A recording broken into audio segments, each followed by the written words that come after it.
तो वो तो सती हैं ऐसा कुछ नहीं था, लेकिन उन्होंने कथा नहीं सुनी, इसलिए वक्ता ने लिखा, इसलिए भगवान शंकर ने लिखा, इसलिए तुलसीदास जी ने भाषानुबद्ध किया। अगर उन्होंने कथा सुनी होती तो उनको ये भ्रम नहीं होता, वो समझ जाते हैं कि ये नर लीला है, भगवान नर लीला कर रहे हैं, तो फिर ये सब प्रपंच नहीं होता।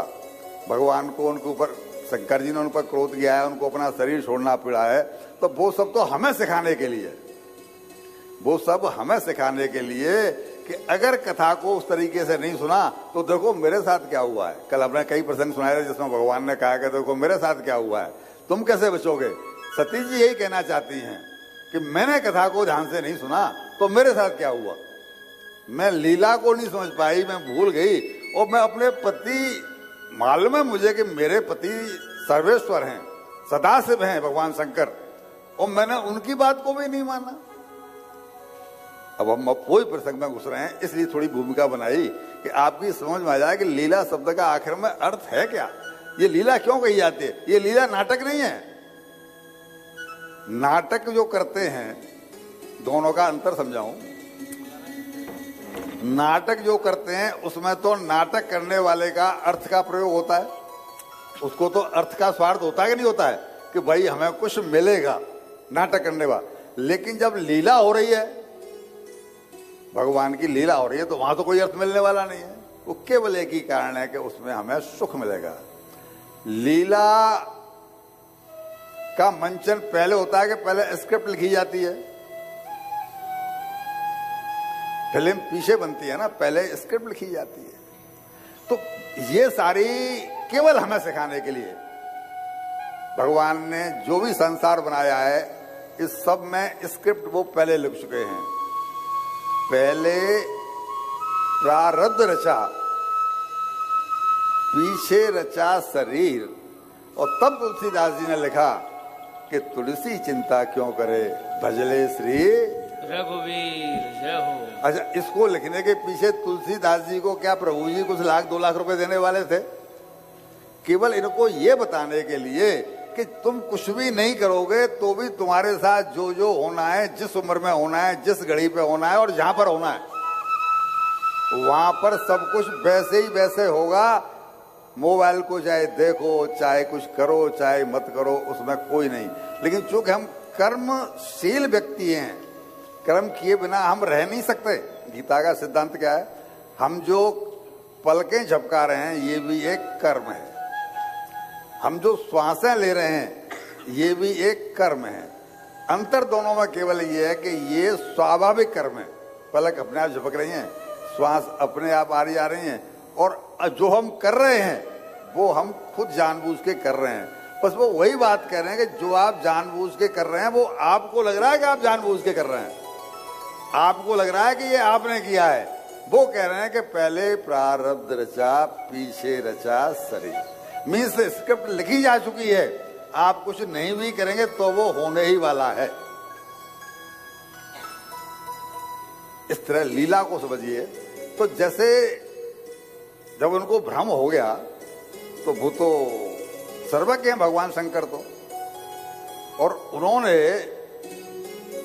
उनके मन को पढ़ा लिया, अंतर्यामी है कि सती को भ्रम हो गया है। क्यों हुआ, क्या कारण?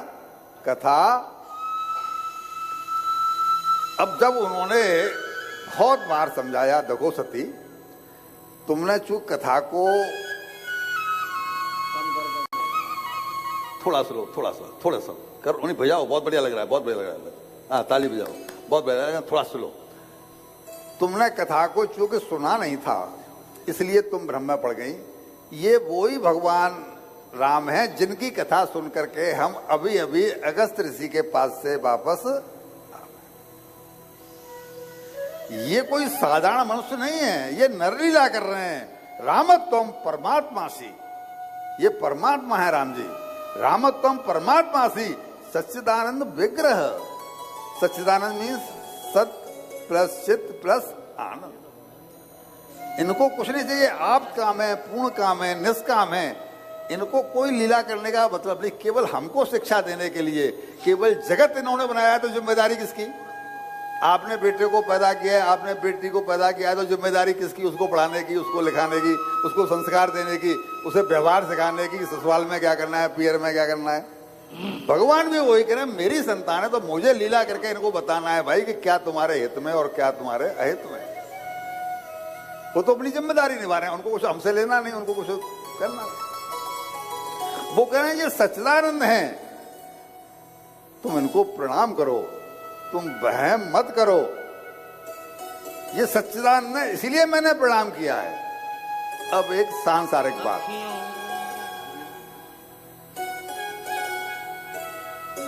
हनुमान जी जा रहे हैं रोड पर और संजोग से इनके गुरु मिल गए।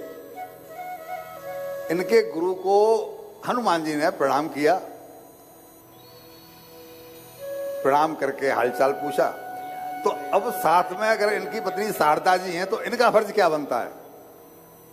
आप सभी महिलाएं बोलिए कि भले ही उनसे गुरु जी से परिचित नहीं है, लेकिन फर्ज क्या बनता है? मेरे पति ने प्रणाम किया है, मेरे पति के पूज्य हैं, ठीक है ना, तो भाई मुझे भी प्रणाम करना चाहिए, ये कायदा है कि नहीं है? तो भगवान शंकर ने जब प्रणाम किया तो सती जी का फर्ज बनता है ना कि बनता है? और वो अर्धनारीश्वर हैं।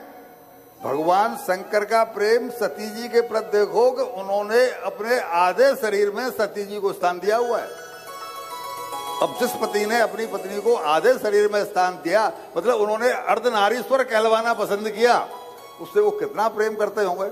लेकिन जो पति इतना प्रेम करता है अपनी पत्नी को और उसकी पत्नी अगर इतनी बात भी मानने को तैयार नहीं है, ये मान भाई, तुम नहीं जानती हो तो मान तो लो, इतना तो कर लो कि ये मेरे गुरुजी हैं तो इनको प्रणाम कर, मैंने किया है तो बिना बोले तुम्हें भी करना चाहिए, पति पत्नी का जो संबंध है उसके नाते। अब लेकिन अड़ीबाजी पे कोई